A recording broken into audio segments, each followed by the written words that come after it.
First contact. The sleek alien vessel descended through Earth's atmosphere, its reflective hull casting scattered light across the cloudscape.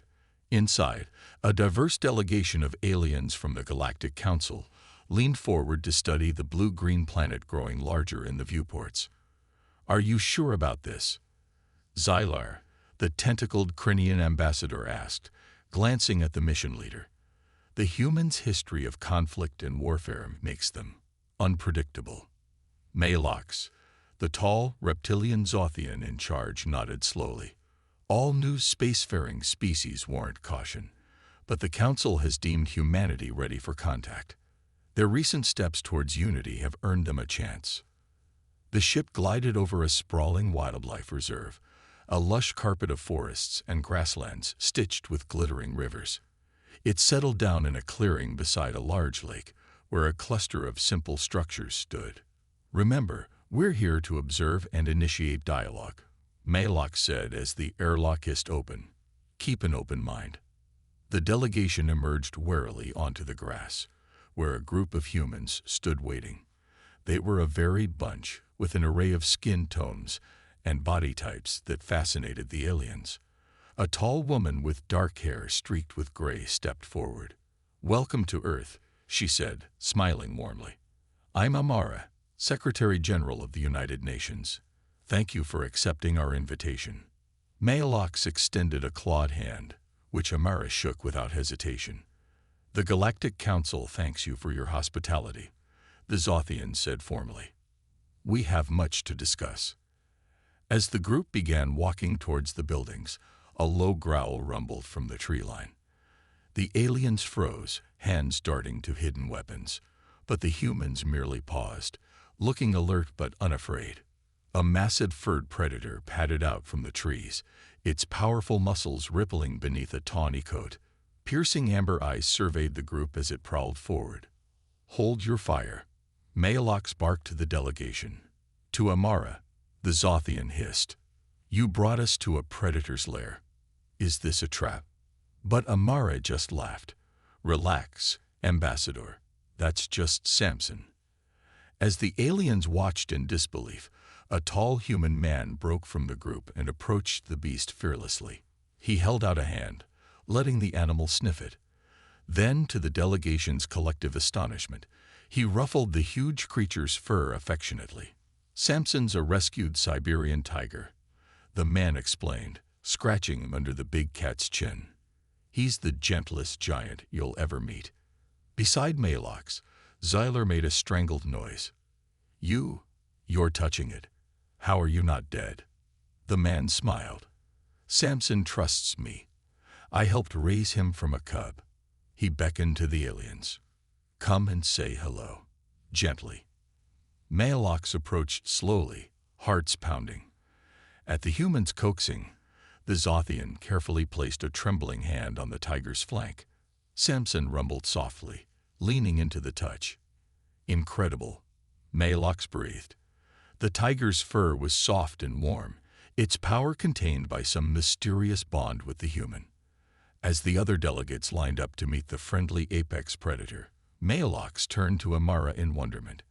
"How is this possible? What technology allows you to subdue such a beast?" The woman shook her head, her eyes dancing. "No technology. Just patience, compassion, and understanding." She gestured for the group to continue on. "We have so much to show you." As they walked deeper into the reserve, the aliens shared looks of amazement tinged with unease. They had come to assess the potential threat of humanity, but they were beginning to realize that humans possessed a power they had never even conceived of. The question was, what else could they do? The menagerie. The alien delegation was still reeling from their encounter with Samson as their human guides led them into a sprawling compound of enclosures and habitats. Amara had called it a zoo, a place where humans cared for and studied animals from all over their planet. Xyloth, the avian Cathari scientist, fluffed her iridescent feathers in agitation. Imprisoning animals for entertainment? How barbaric. Their guide, a cheerful young human named Liam, shook his head. "It's not like that at all." Modern zoos are centers for conservation, research, and education. Every animal here is either rescued, endangered, or part of a breeding program to bolster wild populations. He led them past a large pool where a pod of sleek gray aquatic mammals leaped and spun. "Those are bottlenose dolphins," Liam explained. "Highly intelligent, social creatures. We work with them in the wild too, to study their complex language and culture." In the next enclosure, a group of black and white bears lumbered about, foraging and playing. Malox consulted its datapad, mandibles clicking in surprise. "Your planet's pandas. Our records show they were nearly extinct." Liam nodded, pride evident in his voice. "We've managed to bring them back from the brink. Captive breeding, habitat protection, reducing human impacts. It's taken decades, but their numbers are finally growing." As they walked, the delegation marveled at the sheer variety of Earth's fauna.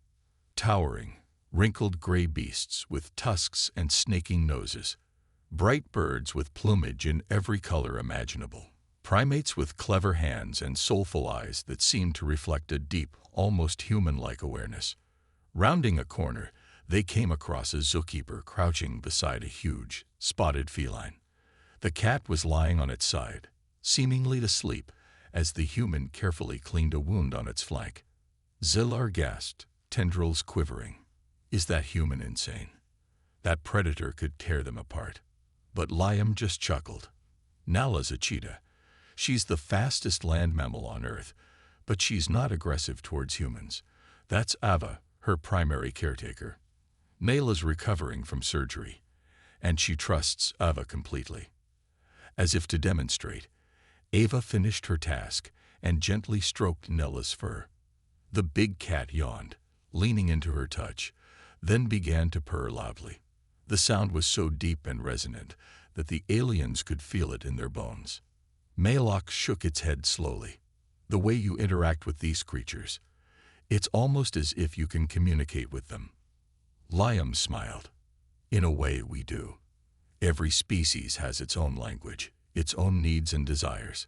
When you take the time to observe and empathize, to meet them on their level, a bond forms. Trust is earned, not forced." He gestured to the various habitats around them. "We've learned so much from our fellow Earthlings. How to read their body language, interpret their vocalizations, anticipate their behaviors. It's not control, but understanding. And that understanding goes both ways." The delegation looked around with new eyes, noting the relaxed demeanor of the animals, the easy rapport they had with their human caretakers. It was a level of interspecies cooperation they had never imagined possible. As they exited the zoo, Amara turned to the group with a knowing smile. "Impressed. This is just the beginning. Wait until you see what else we can do." The aliens shared a look of excitement tinged with trepidation. The humans' mastery of their planet's wildlife was already beyond their understanding. What other wonders and surprises lay in store? As they boarded their transport, they could barely contain their anticipation for what the next stop on their tour would reveal about these remarkable beings called humans. Beasts of burden. The alien delegation stepped out of their sleek hovercraft onto a vast expanse of gently rolling hills, the tall grass rippling in the warm breeze. In the distance, a herd of large four-legged creatures grazed peacefully. "Welcome to Green Valley Ranch," Amara said, gesturing to the bucolic landscape, "one of the largest cattle operations in the region." Xyloth cocked her head, her beak clicking curiously. "Cattle? You mean those huge creatures over there? How do you control them?" A tall, weathered human man approached the group, his boots crunching on the gravel path. He had a kind, lined face and calloused hands that spoke of a lifetime of hard work. "Control isn't quite the right word," he said, shaking hands with the delegates. "I'm Jack, the ranch manager. We work with the cattle, guide them. It's more of a partnership." He led the group towards a large, open-sided structure where several humans were moving among a smaller herd of cattle, speaking softly and gesturing with their hands. Cattle have been vital to human society for thousands of years, Jack explained. They provide us with food, leather, fertilizer. In the past, they even pulled our plows and wagons. Maalox watched in fascination as the humans deftly maneuvered the massive animals through a series of gates and chutes. But how do you get them to cooperate? Surely their size and strength make them dangerous. Jack chuckled. It's all about understanding their nature. Cattle are herd animals, prey species. They have a strong flight response. If you push them, they'll resist. But if you work calmly, patiently, they'll often go where you need them to. The delegates observed as the humans used subtle body language and gentle touches to guide the cattle, their movements fluid and practiced. There was no shouting, no force, just a quiet, confident demeanor that the animals seemed to respond to instinctively. As they walked back out into the pasture, a sleek, black and white creature bounded up to them, its long pink tongue lolling out in a friendly grin. It was tall enough to look Maalox in the eye, its powerful body quivering with barely contained energy. "Orion, down," Jack commanded gently, and the beast immediately sat, its bushy tail thumping the ground. "This is Orion, my border collie. He's a working dog, helps me manage the herd." Zilla approached cautiously, extending a tentacle to sniff at Orion. The dog politely sniffed back, then looked up at Jack expectantly. Jack smiled. "Go on, boy. Show them what you can do." With a sharp bark, Orion took off like a shot towards the grazing herd. The delegates watched in awe as the single dog began to circle the dozens of cattle, weaving back and forth in a complex pattern. Slowly, surely, the herd began to move, following Orion's guidance as he steered them towards a distant gate. "Incredible," Zyler breathed. "The beast obeys him without question." "It's not blind obedience," Jack corrected. "It's trust and a joy in working together. Orion loves his job. To him, it's the best game in the world." As Orion trotted back to the group, his task complete, Amara knelt to ruffle his fur. "This is just one example of the many ways humans and animals cooperate," she said. "From service dogs guiding the blind, to dolphins helping fishermen, to rats detecting landmines. When we work together, there's no limit to what we can achieve." Maalox nodded slowly, a new respect dawning. "You don't just control these creatures. You form alliances with them, partnerships." "Exactly," Amara said, standing. "And those partnerships have shaped our world in more ways than you can imagine. Come, there's more to see." As the delegation followed her back to the hovercraft, they couldn't help but marvel at the depth and complexity of human-animal interactions.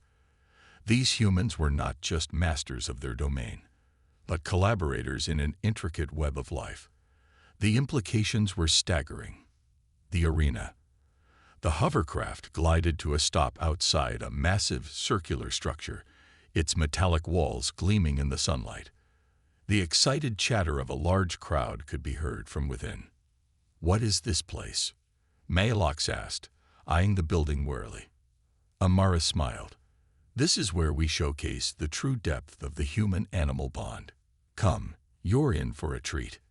Inside, the delegates found themselves in a vast, open-air arena, surrounded by rows of cheering spectators. In the center of the sandy floor, a lone human figure stood, dressed in a glittering costume. "Ladies and gentlemen," a booming voice announced, "please welcome our master of beasts, the incomparable Ilara."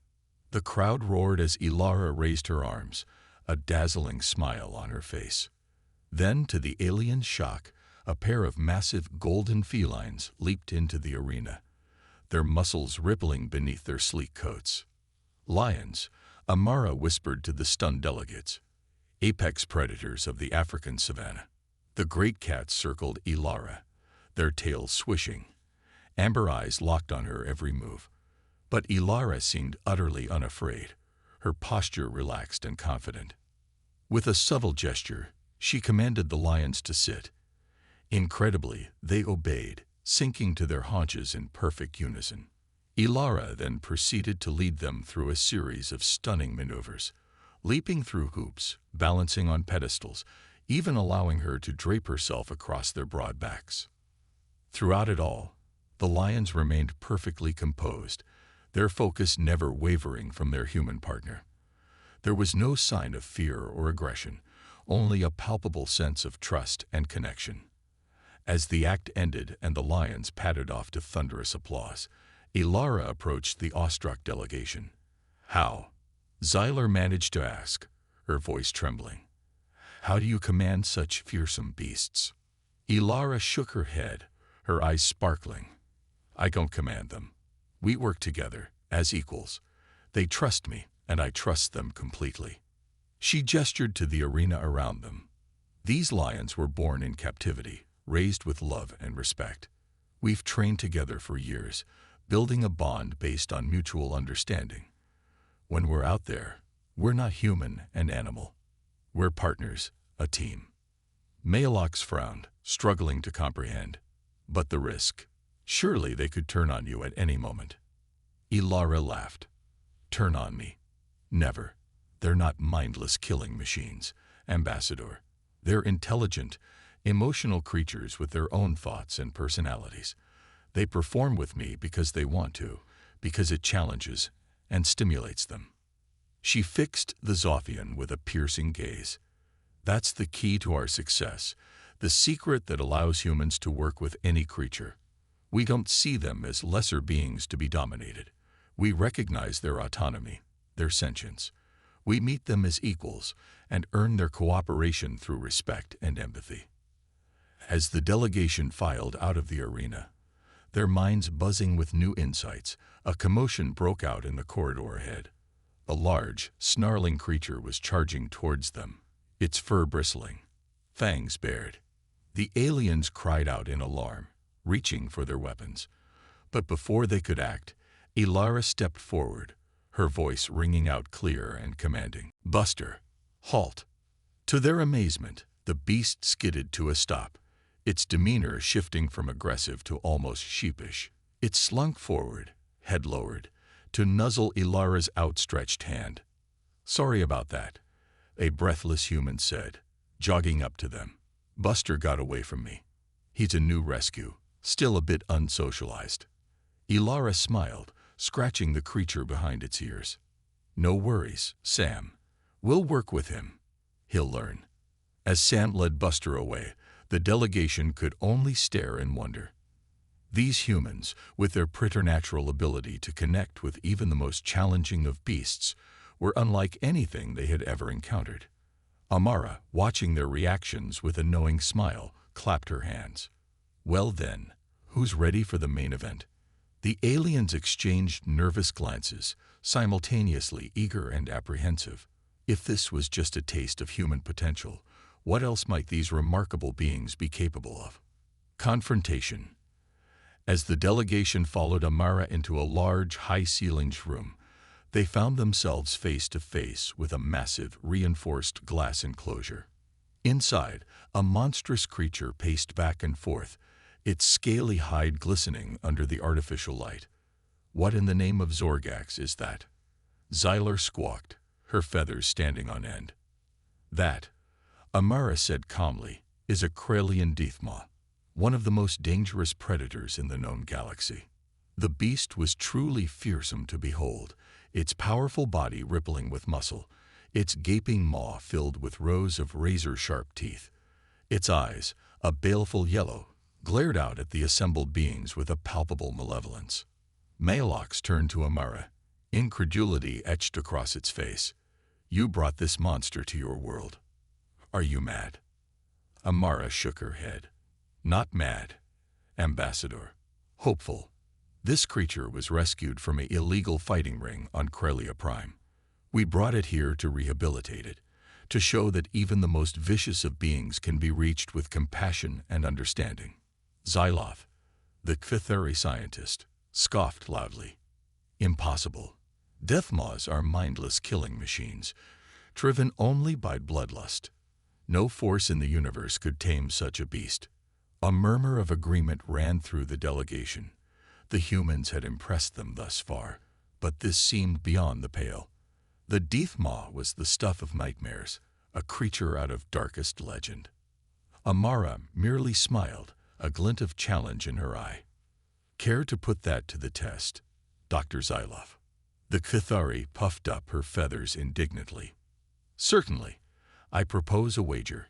If one of your vaunted animal handlers can enter that enclosure and subdue the beast, I will personally recommend to the Council that humanity be granted full membership.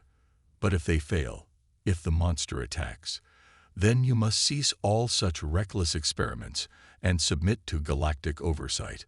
A hush fell over the room. The stakes were impossibly high. The fate of Earth, of humanity's very future, hung in the balance.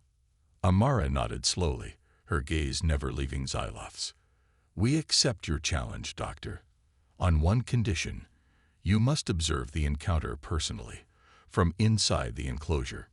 If we are to prove ourselves, there can be no room for doubt. Zyloff hesitated, her eyes flickering to the snarling Deathmaw. But her pride would not allow her to back down. Very well, she said stiffly. Let us begin. Minutes later, Zyloff found herself inside the enclosure, her heart hammering against her ribcage as the Deathmaw eyed her hungrily. Beside her, a single human stood, a tall, slender woman with an air of unshakable calm. I am Nadia, the woman said softly, her gaze locked on the pacing beast. Stay behind me, and do not make any sudden moves.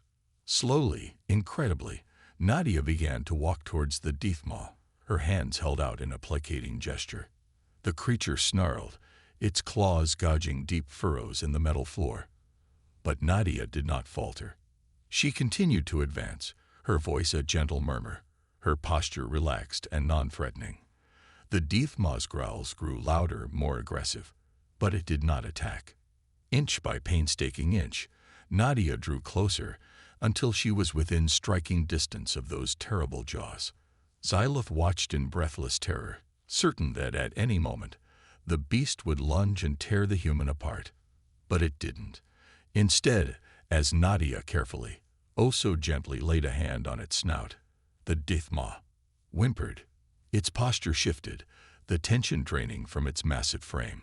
Slowly, incredibly, it sank to the ground, its eyes drifting shut as Nadia stroked its leathery hide. From the observation room, the delegation watched in stunned silence.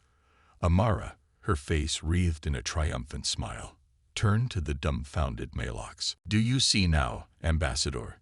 She asked softly.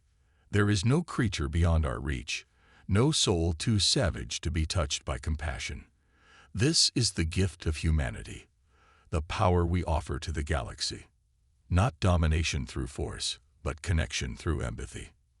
Malox could only nod, too overwhelmed to speak. In a single unbelievable act, the humans had shattered every preconception, every prejudice the Council had held about their species. As Nadia and a shaking Zyloff emerged from the enclosure, the delegation erupted into applause.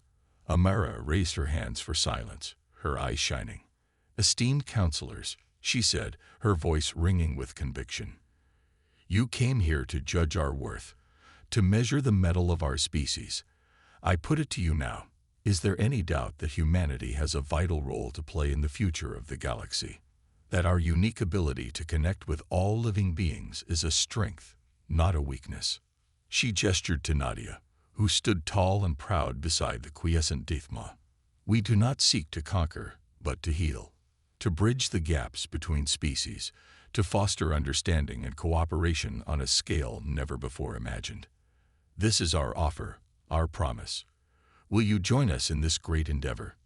The delegates looked to one another, a silent communication passing between them. Then, as one, they turned to Amara and bowed deeply.